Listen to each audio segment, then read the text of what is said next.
Hello, welcome to the weather update. It's around 10 o'clock and trying to get myself through it. It's been kind of a rough day. Cloudy day. We had some sun, some clouds, and we have some showers around right now. You can see on the radar there are some showers. We'll look at this radar here. Nothing really that impressive to see here. Just some light rain showers associated with a cold front that is moving across our area. And you can see here, this is the satellite. We'll run this about 60 so you get to see. Then we got a mix of sun and clouds today. Partly sunny day. Not a bad day across the area. And you can see it looks like we're going to have some cleaner air hopefully coming down for tomorrow. And we're going to talk about that as well. Let's talk about our observations around the area today. So 69 light rain with a dew point of 62 being reported at Farmingdale. And you can see temperatures generally were in the mid-70s today. And it's a slight increase in humidity. You can see here, looking at this, that the dew points were generally in the upper 50s and low 60s across the area here on Long Island. And I imagine with this air mass, it was fairly uniform pretty much everywhere. I think even in New Jersey, I think that they also had fairly uniform. We'll look at Belmar, Farmingdale. It is more humid in Jersey. But other than that, temperatures are fairly similar across the area. Let's go to the, being that it is, after all, at the beginning of a new month, we have to review the climate. And we have the Weather Service here, and it has been a very wet July. You can see they put this up here, a very wet July. Central Park had 11.09 inches. Normal is 4.60. So that's 6.49 above normal. Third wettest July on record. Newark, 8.91. Average 4.66. And it is the third wettest July. Bridgeport, 8.55 inches of rain for the month. Normal is 3.32. And it was the second wettest July on record. So you can see here all the rainfall totals here. July, and in this, like I said, we're getting all the moisture, while the West is just completely cut off from the moisture, and they're dealing with a lot of problems as a result of that. But let's go to the climate statistics here, and we'll get the climate report and see if we can get the monthly weather summary for Islip and then Central Park. So we'll do Islip first, and let's see, we do have it here, so let's review that.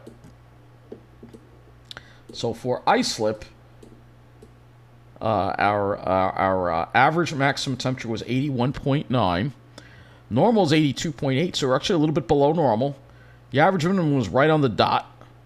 So we actually wound up being 0.4 degrees below normal for the month on the mean. Fairly close to normal for temperature. Despite the fact we had some heat and a lot of humidity, we didn't really have that many days that were that hot, especially on Long Island. So rainfall for Islip, 5.12. Not as much as other sites, as you can see, but we were above normal. Normal value for rainfall is 3.26. So we were 1.86 inches above normal for rainfall. Well, let's go look at Central Park now. Central Park, your normal high was 83. Average normal high was 83. The normal value, 84.9. So that's almost 2 degrees below normal. Average minimum 69 degrees. Normal 70. That's 1.1 inches below normal. And the mean 76, 1.1 degrees below normal. And the mean 76. Normal is 77.5. So we were about 1.5 degrees below normal at Central Park. And as you know, 11.09 inches of rain. We weren't that far away from the all-time record, which was 11.89, set in 1889. We were not that far at all away from that at Central Park. I want to look at some other sites. We're going to go and look at Newark, New Jersey. I'll see if they were below normal for the month, because I have a feeling maybe not in New Jersey. So the average, not in New Jersey. They're actually above normal in New Jersey. So here you go. Average maximum at Newark, 87.5. Normal, 86.9. Average minimum 70.2, minimum 69.4, the mean 78.8. The normal mean is 78.2, so 0.6 degrees, about a half a degree above normal in New Jersey, in Newark, which is representative of New Jersey.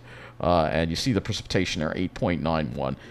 So depending on where you are, that's pretty much what it all depends on. Where you are is how you're. In New Jersey, it was much warmer there versus Long Island and New York, which is generally below normal. So let's go look at the MODIS satellite. We'll go to that next. And look at where the smoke is at. You can see all the smoke from these fires again. But you can see we've got this air mass here coming down from eastern Canada, which hopefully will clear the smoke out. You can see more smoke over here. Just a lot of smoke in certain areas. Unfortunately, we're not dealing with that. And let's go to the smoke model now from the HRRR. So let's go to the vertically integrated smoke. We'll go to the loop, and we'll look at this.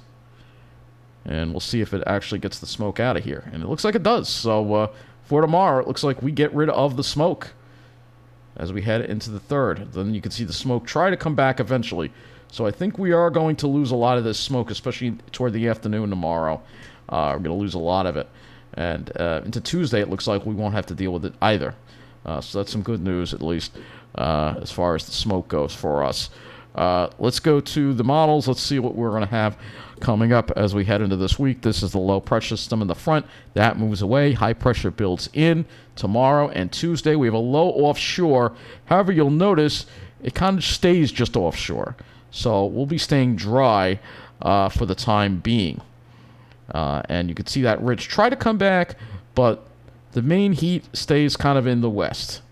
We may be dealing with some stall front syndrome from time to time.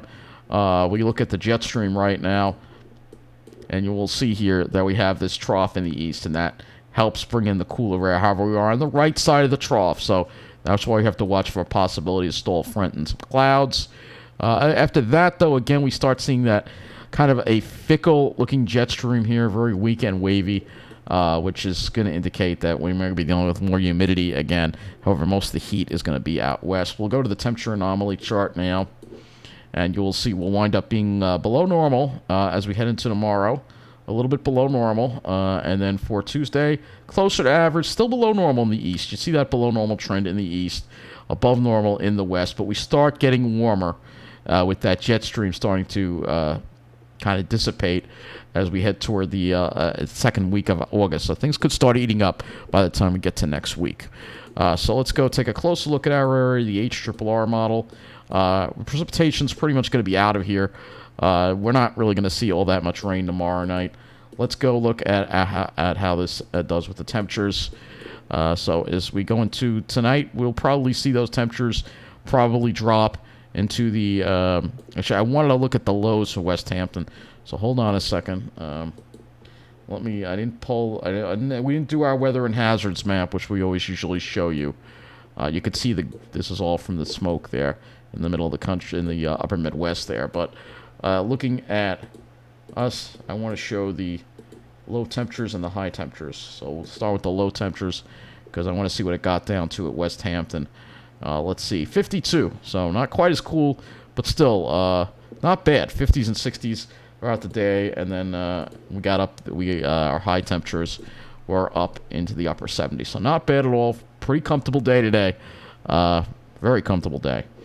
So anyway, as we go into tomorrow, temperatures get up into the upper 70s to around 80. At night, we drop back into the 50s. Tuesday, it's also maybe a touch warmer, upper 70s, maybe more like low 80s. Depending on where you are. In Jersey, it's warmer. Long Island looks like there's a sea breeze. Let's look at the dew points now. Because the humidity increased a little bit tonight, but it's going to be going back down tomorrow. Dry air comes in, northwest winds, dew points in the 50s tomorrow. And then we see that wind swing around eventually to the southeast on Tuesday, but our dew points stay fairly low, and then they start rising later on in the day. We'll start seeing those dew points rise. Let's go now to the skies, and we'll go to the NAM for that, and we'll use the NAM at 18Z. So roll this back here. So here's the sky. We have to start off with some clouds tomorrow, and then we're mostly sunny. Looks like maybe a few clouds pop up over New Jersey, particularly in the afternoon. But other than that, I think we're going to look pretty good for tomorrow. Hopefully we'll see more sunshine. Tuesday we'll see more of these high clouds roll in on us with that front just hung up offshore like that. So we may be dealing with some more high clouds for tomorrow, perhaps. at least according to the NAM. I mean, for Tuesday, at least according to the NAM. Let's go and look at the RGIM for the skies. Sometimes they don't agree on the cloud cover, as we know, but you can see it looks like it does develop a cumulus field, particularly over New Jersey and western Long Island tomorrow. So we may be dealing with that cumulus field again, but that'll probably be the last clear day because I'm going to be dealing with those high clouds again on Tuesday with that front kind of hung up offshore. We're going to have a lot of trouble getting that front to move offshore again. We got this stalled front. We would have had a nice day, but again, this front wants to hang up and cause some clouds and perhaps chances for rain. I go to the NAM 12 and see if it backs any rain into our area. I don't think so. I think it's just clouds for the most part that would back into our area. Yeah, just clouds pretty much. So let's go to the GFS here. We'll look at in the longer range, and we'll look at what's going to happen with our temperatures and humidity as well. We'll go to the GFS and look at the dew points first. Let's do that. So we stay comfortable Tuesday. Still comfortable dew points, but you can see those dew points creeping up with that stall front offshore there, northeast winds, and then the humidity starts to get a little higher, especially as you head into next weekend. We're going to start dealing with those sultry dew points again, unfortunately, and we're going to be dealing with them for quite a while because as you saw, that jet stream kind of going away by next week, and with the high dew points, we're probably going to be dealing with some heat too. So let's go ahead and look at that. Let's go into Wednesday. Still comfortable. Thursday, we're still comfortable here, but then you can see that air mass starting to change on Friday. Starting to see mid-upper 80s, maybe near 90 in Jersey, and then in the mid-80s Saturday, Sunday, and then we start getting hot, especially in Jersey Sunday, and then we start seeing that heat again. Could be another heat wave for the second week. GFS is really indicating a string of some really hot days, Monday, Tuesday. Of course, it does this and it backs off. So hopefully it backs off, but if it doesn't back off, this could be quite a little heat wave. We might even see 100 degrees in parts of Jersey. I am not looking forward to that at all. The heat would be back. When you see that jet stream go away like that, you know that the heat is going to come up when you see that. I will look at the GFS for clouds as well. Let's go to that. Here's the GFS for clouds, and you'll see here, Monday looks good, but Tuesday we're going to be dealing with some of these high clouds. And Wednesday, you can see with that stall front offshore, we're going to be dealing with those clouds. So, yeah, it's going to suck. But, hey, well, you do have a nice day tomorrow, so definitely we'd get out there and enjoy it. And I guess that will be it for this weather update. So I want to thank you for watching, and take care.